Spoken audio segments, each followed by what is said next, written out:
अस्सलाम वालेकुम। Easy knowledge with वकार में खुश आमदीद। बिस्मिल्लाहिर्रहमानिर्रहीम। प्यारे दोस्तों, मेरा नाम मोहम्मद वकार है और आप देख रहे हैं easy knowledge with Waqar YouTube channel. इस वीडियो में आपको सबमर्सिबल पंप के कनेक्शन बॉक्स की मुकम्मल इंटरनल वायरिंग, इसके इंटरनल कंपोनेंट्स और मोटर से आने वाले वायर्स के कनेक्शंस के बारे में बताऊंगा। इस वीडियो को आप पूरा देखिएगा, इसमें आपको काफ़ी मालूमात मिलने वाली है। अच्छा, इस स्टार्टर को समझने के लिए सबसे पहले ज़रूरी है कि आपको पता होना चाहिए कि मोटर के अंदर दो तरह की वाइंडिंग होती है। एक स्टार्टिंग वाइंडिंग होती है, एक रनिंग वाइंडिंग होती है। अच्छा, इन दोनों का एक कॉमन पॉइंट भी होता है, यानी मोटर से कुल 4 तारें आ रही होती हैं, बाज़ 3 भी आ रही होती हैं। अगर 4 तारें आ रही हो तो एक तार कॉमन की होती है, एक तार रनिंग वाइंडिंग की होती है और एक तार स्टार्टिंग वाइंडिंग की होती है, जबकि एक तार अर्थ की होती है। और अगर मोटर से 4 तारें नहीं आ रही, 3 तारें आ रही हैं, तो आप समझ जाएं कि उसमें अर्थ की तार नहीं है। मोटर का कंट्रोल बॉक्स है, इसके ऊपर इसकी मुकम्मल स्पेसिफिकेशन दर्ज है, या इसको आम जुबान में मोटर का स्टार्टर भी कह सकते हैं। ये इसके ऊपर इसकी कनेक्शन डायग्राम भी मेंशन होती है, जिसमें इसके कनेक्शन को तफसीली तौर पर दिखाया गया है। अच्छा, सबसे पहले इसमें आपको पता होना चाहिए कि इसके अंदर 6 पॉइंट की कनेक्टर स्ट्रिप लगी हुई है।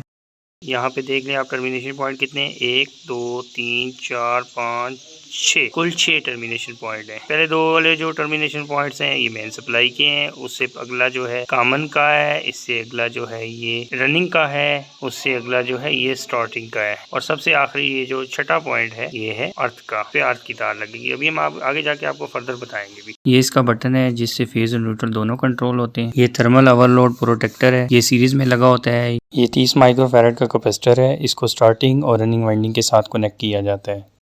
ये बटन है जो कि फेज और न्यूट्रल दोनों को कंट्रोल कर रहा है। ये थर्मल ओवरलोड प्रोटेक्टर का ऑन ऑफ स्विच है, जब ये ट्रिप करता है तो उसको यहाँ से ऑन करते हैं।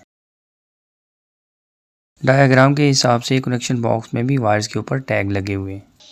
सबसे पहले ये जो दो टर्मिनेशन पॉइंट्स होते हैं, पहला और दूसरा, ये मेन सप्लाई के हैं, जो कि मेन सप्लाई की तार ये लगी होती है स्टार्टर के साथ, ये वाली जिसके साथ ये स्विच लगा होता है, ये कंप्लीट तार है।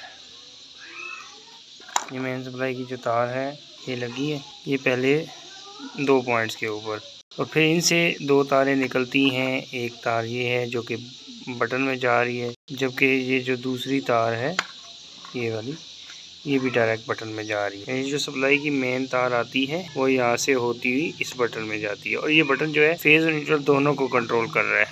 ये वाला बटन से ये तार निकल रही है और थर्मल ओवरलोड प्रोटेक्टर के इस पॉइंट पर कनेक्ट हो रही है। ये जो तार निकल रही है जो कॉमन पॉइंट है इसके ऊपर आ रही है।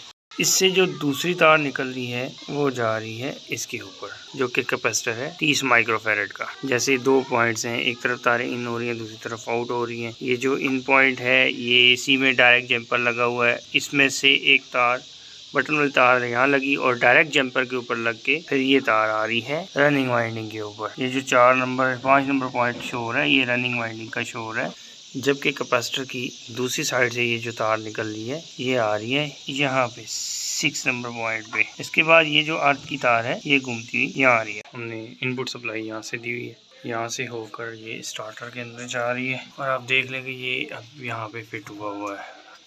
ये मोटर की जो कॉमन तार आ रही है वो यहाँ पे तीसरे नंबर टर्मिनेशन पॉइंट के ऊपर लगी है, रनिंग वाइंडिंग की तार है, और ये जो है स्टार्टिंग वाइंडिंग की तार है जो कि मोटर की इस पॉइंट के ऊपर जाके, और सबसे आखिर में अर्थ थी, अर्थ नहीं आई इसके साथ, तो हमने भी अर्थ की तार नहीं लगाई। आपके पास अगर अर्थ की तार हो तो आपने अर्थ की तार लगा लेनी है।